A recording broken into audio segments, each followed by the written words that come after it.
Hello again, it's Jimmy here. The Wellies have here a Peugeot Boxer. Okay, so usual story. This one's been to the dealer 7, 8, 9 times or so. It's been to other mechanics. It's had EGRs, new DPF, new sensors galore, but the fault comes back within a couple of days. So we're going to see if we can figure out what's going on with this van, basically. No one's been able to do it. So yes, you said it's been back to the dealer like sort of 8 or 9 times, and then they've fitted all sorts of parts, and then they've just given up and said, well, you know what, we don't know how to fix it. So hopefully I can do something. Let's see. Okay, so it's done 92,000 miles. Engine management light is on.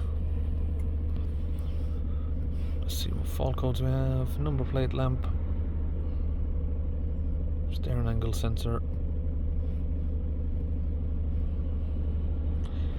particle filter, differential pressure, and fuel level.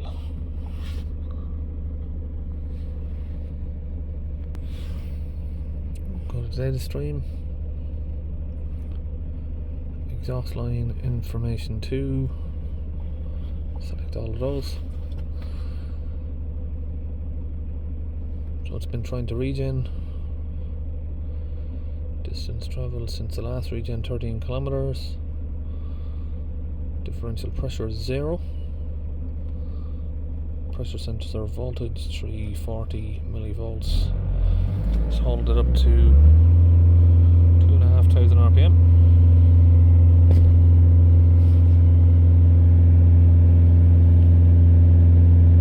So we're getting 0, 1, 4, 7 erratic reading from the pressure sensor. But that has already been changed, so I've been told. Gonna get some ramps under it, and we'll drive it up, get underneath and have a look. So the first thing I want to do is just check these hoses, make sure I haven't got any splits on them. That's one of the most common symptoms I'll be looking at there for this sort of issue. If we got any cracks or splits on these hoses.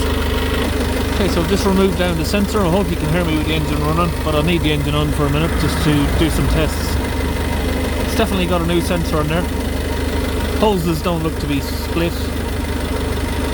We're going to have a check at the wiring, and we'll check what the actual pressure is coming through this pipe. We may have a blockage on the pipe even. Okay, we have 13 millibars of pressure. That's a gauge connected straight to the tube there. We do have voltage, testing the pins, and we have 5 volts there as well. Looking at these pins, to me it looks like they have been stretched open a bit, so we may be getting a bad connection. Okay, I've removed that sensor. I've had a second hand one in my van just to plug it in, and this is what we're getting.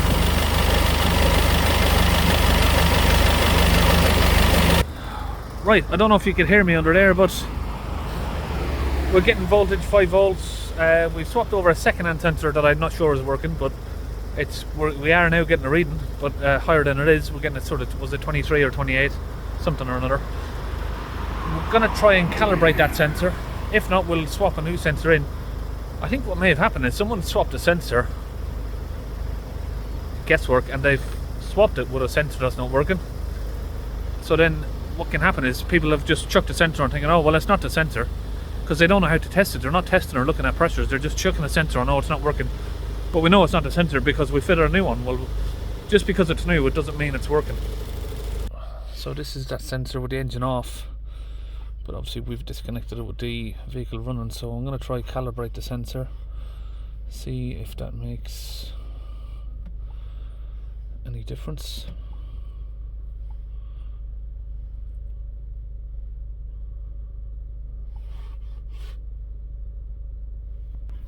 Okay, ignition on. That seems to have calibrated that, zeroed it down basically. This one. So now we're going to start the vehicle up and see if we're getting the correct temperature. The battery's a bit weak. The correct, pressure, not temperature. It's bit lower than it was reading, but we'll go to 3000.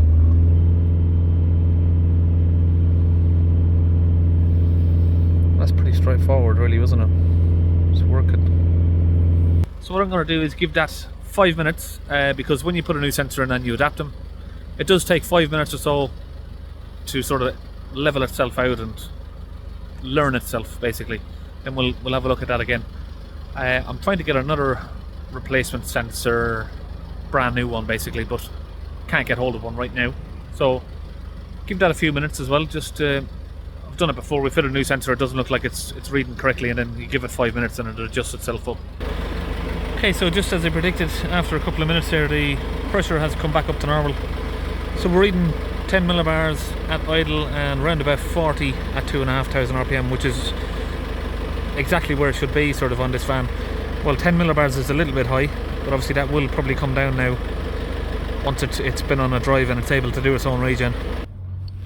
We're going to exit that data stream and clear the fault. Okay, we have to read the fault before we can clear it.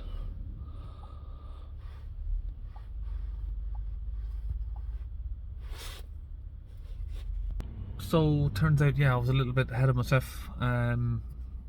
We have pressure working on the sensor, but the fault won't clear, so I'm trying a different scan tool just to see if that works. We did have one fault code on that, but now we've got two on this one. We have a P141209 as well. We're going to try and erase these with this tool. Okay, so it's not clearing still, this P2453-28. Let's go back and we'll try to calibrate the sensor with this tool just to see if that makes any difference. It's always worth checking two tools. And obviously the next thing I'll do is go down and try and clamp the connector to make sure it's getting a good connection down there. Differential pressure sensor. So we'll wait for that to calibrate in now. I thought it was a bit too straightforward, but like I've showed before in the past, just because it's a new part and you fit it on, it doesn't mean it's working. We weren't getting any reading from the old sensor. This replacement sensor I've put in is giving us a reading, but we still can't clear the fault code, which is very weird. We'll check the connections if this new calibration on this machine doesn't work. Okay, so we're still not clearing the fault, no matter what we do with adaptions, whatever, it's still coming back. So we're going to go back underneath the van, check the connectors and see if that will cure anything. Okay, so we're just going to pinch these together. We just pinched them together a little bit just to get them to connect a bit better, really. Okay, so this one has been a bit of a pain in the arse, and I'll be honest, and the solution was pretty easy. She said the AA, they've tried to clear it as well. Been to Peugeot, they tried doing a software update, that didn't work. They fitted a new DPF, then I think they just fitted back on her old one because they couldn't fix it. Tried going in as a Peugeot, going in as a Citroen, couldn't clear it. Tried disconnecting the battery. Tried introducing new faults to it. And in the end, last minute attempt, I just tried to do an OBD scan and clear it like that, and it cleared. So I think I remember doing this in the past, and I should have remembered it. I've got a video here a couple of years ago doing exactly the same thing. But sometimes it's hard to remember everything that you've done, and you definitely forget more than you learn on this job. But we've got it sorted. No DTC, engine light has gone. So that's it, we're all finished on that one. See you in the next video.